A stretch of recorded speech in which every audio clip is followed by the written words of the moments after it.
Meeting કરવામાં આવી છે, કયા મુદ્દે લઈને મીટિંગ કરવામાં આવી છે અને આ મીટિંગમાં શું નિર્ણય લેવામાં આવ્યો છે? જો આજની બેઠક આ દાદરા નગર હવેલી સ્થાનીય એકતા મંચ દ્વારા આયોજિત કરવામાં આવી. એક બિન રાજકીય એક સામાજિક મંચ દ્વારા આયોજન કરવામાં આવ્યું હતું, જેમાં અમે સર્વ રાજનીતિક આગેવાનો, પક્ષના આગેવાનો, સામાજિક મંચના આગેવાનો, ધાર્મિક સંગઠનોના આગેવાનો અને સમાજના બૌદ્ધિક વર્ગને, સ્થાનિય સમાજ અને જે વર્ષોથી સ્થાયી સમાજ છે એ લોકોને આપણે જાહેર આમંત્રણ કર્યું હતું.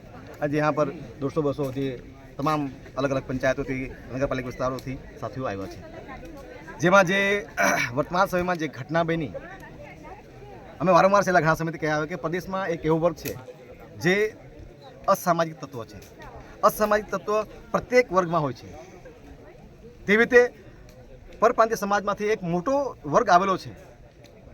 એમાં એક 8-10% એક એવો વર્ગ છે જે તે વિસ્તારમાં ક્રાઇમ કરવાળો સોચ, જે તડીપાર, ચોરી, ચકારી અને ગલત નીતિઓથી અને પોતાના વિસ્તારથી તડીપાર કરીને નીકળેલો વ્યક્તિ આ વિસ્તારમાં એક સ્થાયી થયેલો છે, જે આખા સમાજનું નામ ખરાબ કરે છે. તેવું જ મામલો આવ્યો કે આજે 2-3 દિવસ પહેલાંની જે ઘટના બની એ ખૂબ જ નિંદનીય અને ખૂબ જ દુઃખની વાત છે કે અમારા પ્રદેશના સાંસદ શ્રીમતી કલાબેન ઢેલકરના પરિવાર ઉપર અસામાજિક તત્વો દ્વારા અને એક મેરિડ વ્યક્તિ, એમની પત્ની, એમની એક દીકરી અને હિન્દુ મેરેજ એક્ટ મુતાબિક કે જે શાદીશુદા હોય વ્યક્તિ, જેનો ઓલરેડી લગ્ન થઈ ગયેલા હોય, એ બીજા લગ્ન નહીં કરી શકે, બાવજૂદ આવા વ્યક્તિએ પોતાની પત્ની અને પોતાની દીકરીને છોડીને પોતાના નિજી ફાયદા માટે અને પોતાને આર્થિક રીતે સક્ષમ બનવાના જે સપનાઓ જોઈને અને એક જે પગલું ભર્યું અને અમારા પ્રદેશની આદિવાસી સમાજની અને મોહનભાઈ ઢેલકર પરિવાર એક એટલે પ્રદેશમાં સૌથી તાકાતવર અને બધા સમાજને સાથે લઈને ચાલવાવાળો વ્યક્તિ પર એના પરિવાર સીધો હાથ નાખીને જે કાર્ય કર્યું, કૃત્ય કર્યું, બિલકુલ એને અમે સહન નહીં કરી શકીએ. જેના કારણે અમે આ બેઠક બોલાવી, જેમાં અમે નિર્ણય લેવામાં આવ્યો. અને આ ફક્ત એક અહીંના દરેક સમાજ, અહીંના સ્થાનિય સમાજ, આદિવાસી સમાજ, અહીંનો જે પરપ્રાંતીય સમાજ પોતાની મા, બેન, દીકરી સાથે એક બિલકુલ સ્થાયી સમાજ છે. આ પ્રદેશ એવો છે કે દેશ અને દુનિયામાં તમે જોજો, આ પ્રદેશ એવો છે કે કોઈ બી રાજ્યમાં કંઈ પણ ઘટના થાય, કંઈક પણ જાતિ, ધર્મ કે એના પર દંગાઓ ફસાદ થાય, પણ આ પ્રદેશ એટલો સેફ કે આ સુધી કોઈ જગ્યા પર કોઈ રીતે આવી રીતે કંઈ પણ ઘટના નહીં થઈ. પરંતુ છેલ્લા 7, 8, 9, 10 વર્ષમાં આ દિવસે ક્રિમિનલ ક્રાઇમો દરેક જગ્યા પર અસામાજિક તત્વો, ચોરી, ચકારી, લૂંટફાટ, મારામારી, ગુંડાગર્દી દરેક જગ્યા પર થઈ રહી છે. અને એના પરિણામ સ્વરૂપ આ વસ્તુ આ થયું છે કે આજે અમારા પ્રદેશના સાંસદનો પરિવાર સુરક્ષિત નથી, તો સ્થાનિય સમાજ, આદિવાસી સમાજ યા જે વર્ષોથી પોતાની મા, બેન, દીકરી સાથે અહીંયા રહી રહ્યો છે, એ લોકો કેવી રીતે સુરક્ષિત રહેશે?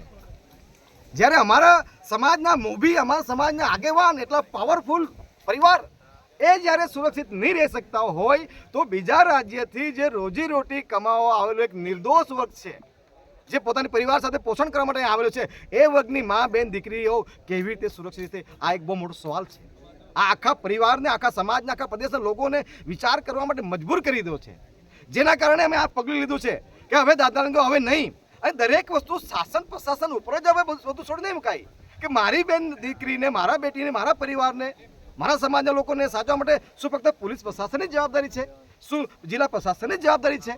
એના અલાવા સામાજિક લોકોના કે સામાજિક આગેવાનો કે લોકોની બી જિમ્મેદારીઓ કે સમાજ પ્રત્યે લોકોની શું જવાબદારી છે? એ જવાબદારી આધીન મેં એઝ એ કોંગ્રેસ પાર્ટીનો પ્રેસિડેન્ટ છે, બાવજૂદ કોંગ્રેસ પાર્ટીને બેનદલે નહીં કરતા એક સ્થાનિય સમાજના મંચ બનાવીને અમે સર્વ સમાજના લોકોને ભેગા કરીને ચર્ચા કરી કે ભાઈ એમાં શું કરવું જોઈએ જે ભવિષ્યમાં આવી ઘટનાઓ નહીં બને, જેમાં હવે એમાં નિર્ણય લેવામાં આવ્યો છે. અને આ મામલાને લઈને હું ઓલરેડી દોરા પર હતો મધ્યપ્રદેશ, જ્યાં ભારત સરકારના અનુસૂચિત જનજાતિ આયોગના રાષ્ટ્રીય અધ્યક્ષ જોડે પણ આ બાબતમાં મારી ગંભીરતાથી 1 કલાક ચર્ચા થઈ. અને ત્યાં પણ અમે વાત કરી છે કે છેલ્લા 30-35 વર્ષમાં જેટલી પણ પ્રદેશથી બહેનો, મહિલાઓ, દીકરીઓ ગાયબ છે, એના જાંચ તપાસ માટે એક ટાસ્ક ફોર્સ કમિટીની ગઠિત થાય. આ અમે અનુસૂચિત જનજાતિ આયોગ સમક્ષ પણ માંગ મૂકી છે અને 2 થી 3 દિવસમાં, 2-4 દિવસમાં આયોગ પણ જિલ્લા પ્રશાસનને સૂચના કરશે. બીજી અમે ડિમાન્ડ એ કરી છે કે દાદરા નગર હવેલી બોડી બામણીનું ખેતર નથી કે કોઈ બી આલ્ય મોલ્ય આવીને, કોઈ બી લૂંટાર આવીને વાપરીને ચાલ્યા કરી છોડી દેશે. હવે અમે એવું નક્કી કર્યું છે કે જે પણ છેલ્લા 30-35 વર્ષમાં જે પણ સમાજ, બીજા રાજ્યોથી સમાજ આવેલો છે, એ સમાજ પાસે પોલીસ વેરિફિકેશન એનઓસી લેવામાં આવે ત્યારબાદ જ નગર હવેલીમાં એન્ટર કે એને રૂમ કે નોકરીઓ આપવામાં આવે. આ અમારી સૌથી મોટી અને બીજી માંગ રહેશે. જેમાં અમારે એ બી ડિમાન્ડ રહેશે કે આજ સુધી દાદરા નગર હવેલીના પોલીસ પ્રશાસન પાસે કેટલી મહિલા ખોવાયેલી છે કે કેટલી મહિલાઓ ગાયબ છે એની કેટલી આજ સુધી ફરિયાદ થઈ.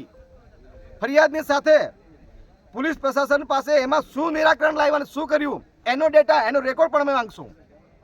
એની સાથે સાથે હવે અમારા વિસ્તારમાં જે બી રૂમ બનાવેલી છે, જે બી ચોલ બનાવેલી છે, જે બી ફ્લેટ બનાવેલા છે, અમારા ઈદ ગીતમાં જે પણ સમાજ જે બીજા રાજ્યોથી રોજીરોટી કમાવાળો છે અમે સ્વાગત કરીએ છીએ. અમે એમના દુશ્મન નથી, પણ અમારા વિસ્તારમાં તમે આવી રહ્યા છે, તમે તમારા વિસ્તારમાં શું કરીને આવેલા છે, તમે સારા છે, નો ડાઉટ મોટો વર્ગ સારો જ હોય, પણ એક મોટો વર્ગ તડીપાર છે, ચોર છે, લૂંટારો છે, ક્રિમિનલ માઇન્ડનો છે.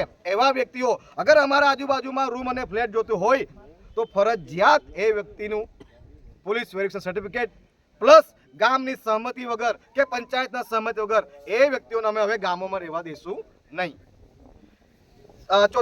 ચોથી બીજી સૌથી મોટી વાત કે ઔદ્યોગિક ઇકાઈઓમાં ઘણી જગ્યાએ ઔદ્યોગિક ઇકાઈઓ અંદર પર રૂમો બનેલી છે અને એમાં જે બદમાશ લોકો છે, જે તડીપાર લોકો છે, એવા લોકો કંપનીવાળા પણ સાચું મોકલા છે. એટલે કંપનીવાળાને બી અમે કહેવું, ઇન્ડસ્ટ્રીઝના જે પણ એસોસિએશન છે અને પ્રશાસનને બી કહીશું કે અમારે ગ્રામીણ વિસ્તારોમાં કે નગરપાલિકા વિસ્તારમાં જ્યાં પણ ઔદ્યોગિક ઇકાઈઓ છે, જેને પણ નોકરી ધંધો કરવો હોય તો કંપનીમાં ફરજિયાત પોલીસ વેરિફિકેશન લેવામાં આવે તો જ નોકરી પર કરવા દઈશું, નહીં તો અમે એને કંપનીમાં નોકરી કરવા દઈશું નહીં.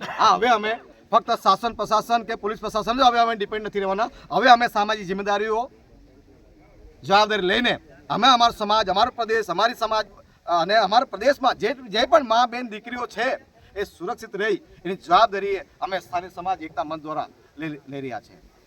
સાથે જ આવનાર 21 તારીખે તમામ અમે વેપારી ભાઈઓને અપીલ અને નિવેદન કરીએ છીએ કે પોતાની મા બેન દીકરીના સન્માનમાં એમની સુરક્ષા માટે દરેક વેપારી ભાઈઓ સ્વયંભૂ બંધ કરીને 21 તારીખે અમારા સાથે રેલીમાં જોડાઈ અને સાથે પ્રશાસન સાથે જિલ્લા પ્રશાસન અને પોલીસ પ્રશાસનને નિવેદન કરી જે અમે જે ચર્ચાઓ કરીએ એ મુદ્દા પર અમે આવેદનપત્ર આપીશું અને આ બાબતમાં શાસન પ્રશાસનને અમે 15 થી 20 દિવસનો અલ્ટિમેટ બી આપશું.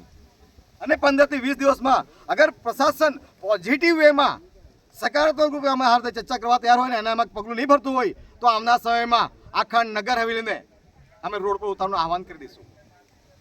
કારણ કે હવે પાણી માથાથી ઉપર આવી ગયું છે. હવે અમારી મા બેન દીકરીઓ પર હાથ નાખવાનું શરૂ કર્યું છે. એ હવે દાદરા નગર હવેલી અમારા લોકો, અમારા પ્રદેશના લોકો હવે અમે બરદાસ્ત નહીં કરીએ. बहुत बहुत धन्यवाद.